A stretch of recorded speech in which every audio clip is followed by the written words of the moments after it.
好，这个就是我们创建的这个第一个例子。然后创建完以后，你如何使用它呢？啊，在这个例子的这个目录里面，你可以直接拖出来啊，就多出来一个例子。但是这个例子目前还不是个蓝图啊。我们讲一下这个如何让这个例子系统和蓝图啊配合着来用。因为最终呢，我们还是需要对它进行一些蓝图的设置的。那我们来简单的来说一下，如何让它跟蓝图来用呢？我们做一个这样的东西吧，让这个例子左边、右边、左边、右边这样的挥扫，好不好？好，创建一个空 actor， 然后这一部分呢跟我们之前讲的创建蓝图一模一样，我们是这个地方加速，给它来一个正确的目录啊 ，blueprint， 然后给它取个名字叫做 BP， 这个叫什么呢 ？Fountain Sway， 这个喷泉摇摆。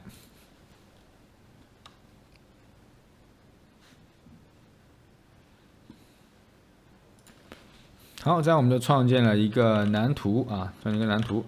我们呢拖出来，把这个我们刚刚创建的这个粒子系统给拖进来，从 particle 拖一个粒子系统进来。好，在这个蓝图里面了。另外呢，我们需要把它这个根组件稍微换一下，换成一个有方向的，因为我们让它旋转呗。这个地方应该选择这个箭头组件 ，OK， 这英文用不了，我们找一下吧，叫做箭头组件，箭头组件，然后用它来做这个根组件。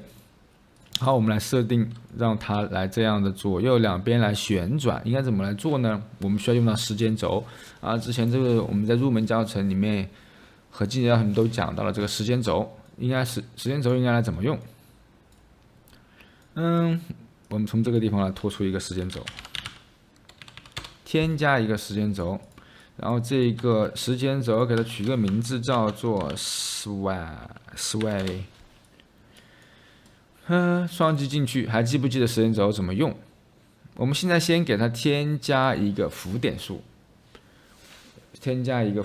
啊，让它从左到右来控制这个摆动。所以呢，我们先添加一个0，然后再在1秒处添加一个到1的值，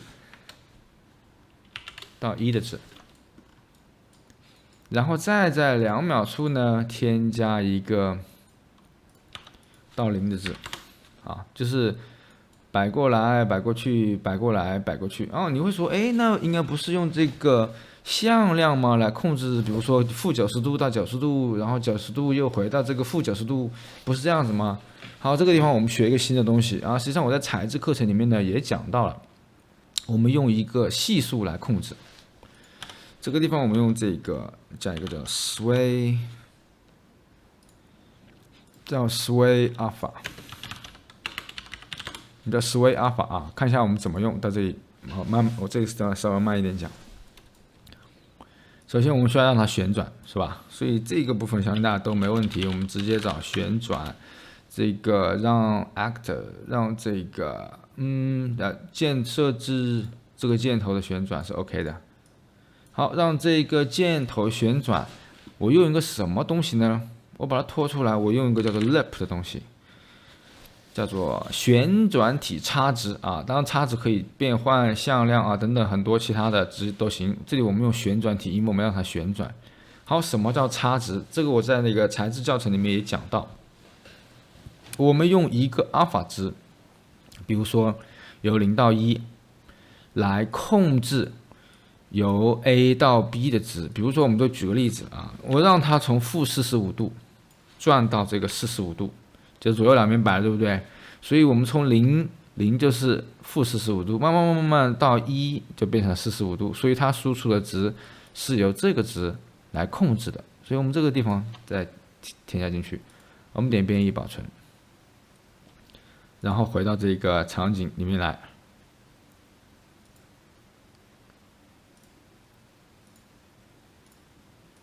啊，这里。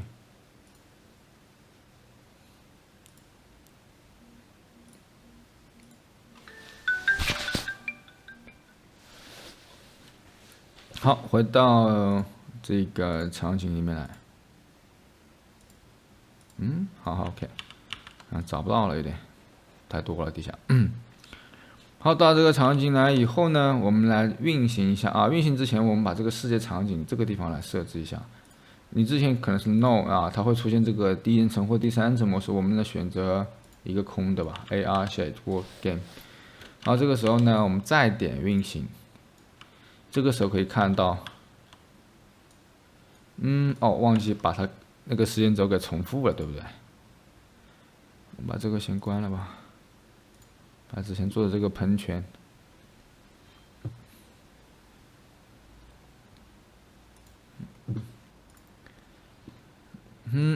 OK， 然后这个呢，我们的要让它自动让它循环，自动播放也行，把它打开也行，然后使用最后一帧，对吧？